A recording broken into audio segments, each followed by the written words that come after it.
So, I get to be user number 2, then?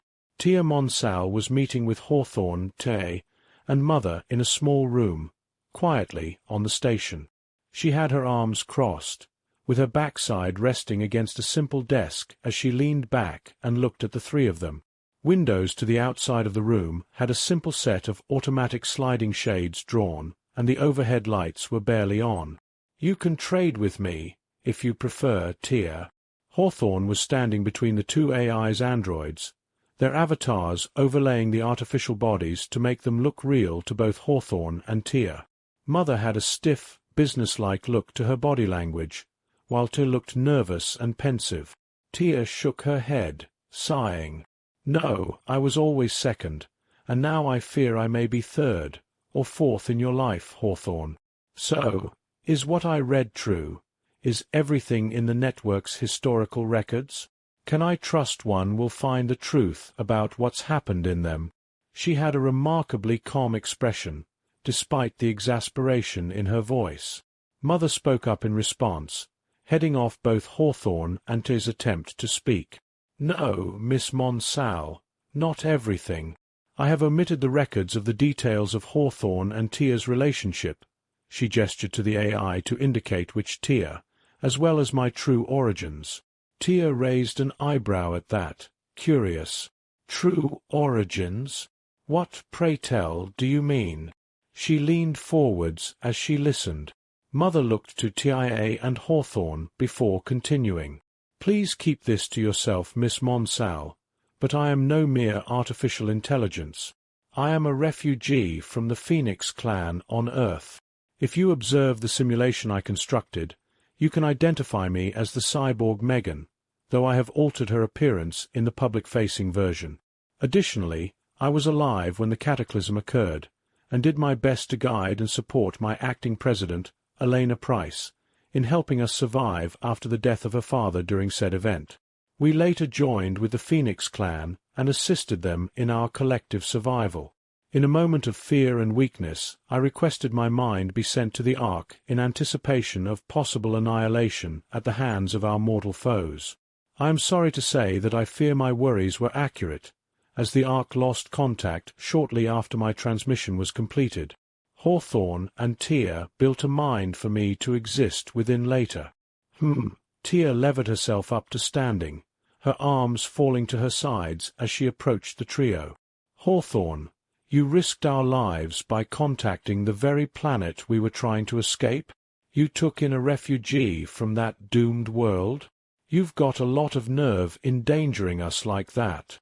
She had a blank look on her face, her voice having become flat. Her eyes stared holes into Hawthorne's skull. Hawthorne squirmed as much as anyone had ever seen him squirm. His voice croaked as he responded. "Well, Tia, we did our best to isolate her until we could be certain she could be trusted, and to be fair, they contacted us first." Tia moved towards Hawthorne's side, intending to defend him, her left hand held up in front. Calmly, slowly, Tia reached out to take his hand, soft fingers examining the ring on her finger. She looked the ring and hand over for a few moments before letting it go gently. She then looked up at Hawthorne. "You've changed so much.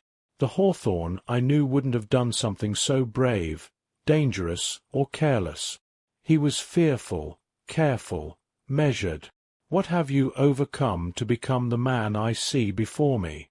What am I to you, this man who has married an immortal?" Mother watched quietly as the three stood close to each other.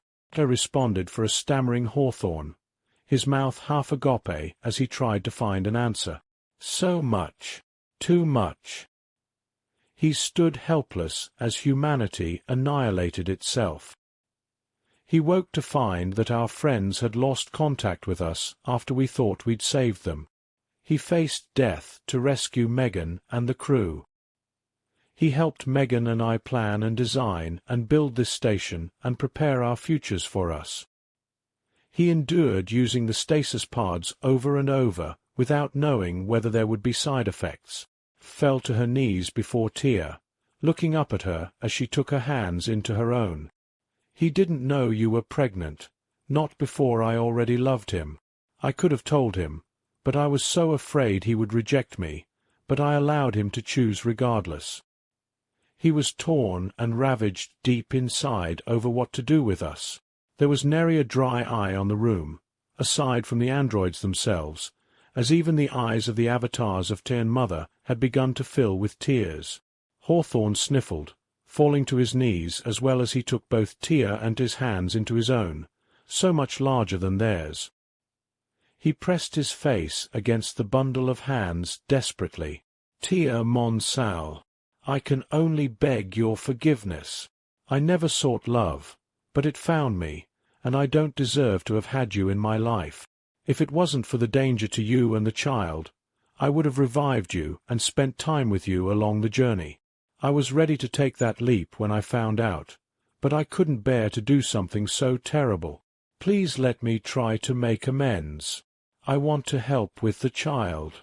I will do almost anything you ask. Miss Monsal coughed softly, choking back a sob as she, too, fell to her knees. Damn both of you! She struck Hawthorne's shoulder with her forehead, only to pull back and see him unbothered by the minor attack. This wasn't how it was supposed to be. I was supposed to get woken up by Hawthorne, and then I was going to tell him about the baby, and then we were supposed to live some horrible, uncomfortable life trying to colonize a planet that didn't want us there. Why do you have to break my heart in such comfort and grandeur? I knew you didn't love me. Damn it, I knew, but I tried. For years I tried. I wanted to be the one to break the ice around your heart, Hawthorne. If you'd only waited for me, maybe I could have been the one. She pulled the other two towards her, resting her forehead against Hawthorne and his. They stayed there for a few minutes, calming back down, collecting themselves. Mother observed with a small smile. Tia spoke first, looking to change your name. Maybe Eve, or Mary, or something like that. She turned her face to Hawthorne next. You'll help with the child, you'll be a father, but you needn't commit needlessly to me. You have a wife to take care of.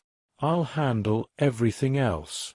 Someone needs to manage this colony, and Megan doesn't seem interested in being in charge. You'd all better be there when I need you, though.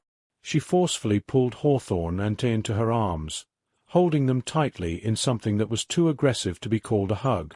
Her grasp softened after a few moments, and her arms slipped away from Hawthorne as she pulled Tay into something of a more gentle hug, a hand soothing her artificial hair back across her scalp. You poor thing. You've watched the man you love die so many times. You almost watched him not come back. You still yet have to watch him go as you live on. If you need anything, let me know. Hawthorne hung his head, humbled by the woman before him. He didn't deserve to be let off the hook so easily. Mother stepped up behind him and rested a hand on his shoulder. As he looked up at her with red, puffy eyes, she smiled down at him. She cleared her apparently not non-existent throat softly and spoke up. Sorry to cut things short, but we have a party to attend. Mother stepped around Hawthorne and reached out to take Tia's hand, helping her to her feet. Come along, Miss Monsal. Despite the momentous event, the party initially felt somewhat disappointing. Most stored packages and bottles of alcohol from the Ark did not handle Heather's preservation process all that well, and ended up being quite unpleasant to drink. They were effective in the aim of becoming inebriated, but proved ultimately unpopular. A quick vote an hour before had also restricted meats from being brought out for food, as it was one of their least renewable resources for the time being. Vegetarian fare, hideous alcohol, and too many eyes engrossed in reading long-past news on their phones made for a rather poor party. A silent conversation occurred between Tae and Mother, before the speakers in the surrounding areas started to fill the region with music. It was unlike what most of the people assembled had ever heard, played with modern instruments but strangely amateurish and tribal. Heart and determination were conveyed in the notes, and the words filled one with hope after a tragic past. His hands were raised as she seemingly conducted the music, stepping forwards amongst the gathered crowd as she started to sing along. Breaking down these walls of steel, bringing back the sky, make a new home upon these wheels. Away from death we fly, a land we seek, cross the endless wastes, our foes upon our heels. Guns in hand, man and woman stand, in defiance of our fate. Rise again from savage flames, the ashes of the Phoenix clan. Whatever inspiration might have been conveyed was immediately shattered by an impromptu guitar solo that caused everyone to begin laughing together at how poorly timed it was. The recording flowed into a more uproarious, rhythmic beat obviously intended for dancing, and people started pairing up. A young man of vaguely Latino descent scooped her into his arms and started to dance with her, earning a laugh from the ancient AI. Tia Monsal found a recently sulking Hawthorne standing and watching his wife, amused that she managed to repair the mood of the crowd so quickly. She slipped up to his side. "That one looks familiar." Hawthorne tried to hide his flinch as he realized she'd snuck up on him, clearing his throat. "Ah, that's Dr. Miguel Saul's son. Miguel couldn't make it, so he sent Anthony. Smuggled some extra cargo aboard." Tia smirked at that. "Better watch out for that one." Hawthorne hummed in response, leaving silence between them for a few moments. Tia sighed and grabbed his hand, starting to pull him towards the crowd. "Come on, let's dance. Just because I want to punch you doesn't mean we didn't do something amazing and shouldn't enjoy ourselves. Besides, I want to see if 32 years cooped up with that little firecracker gave you cause to learn to dance. Just enough to pick up some bad habits." He laughed as he followed along, taking the mother of his child in his arms and dancing with her. The only time he stepped on her foot was when Heather snuck up to goose the both of them before running back to Mother to get back to dancing. Ahead were a wild number of possibilities, now that life had officially escaped its planet of origin. 2 branches had spread from shattered roots and grown anew, separated by light years. The groundwork is laid for an unknown future, with barriers broken, and genies escaped from their bottles.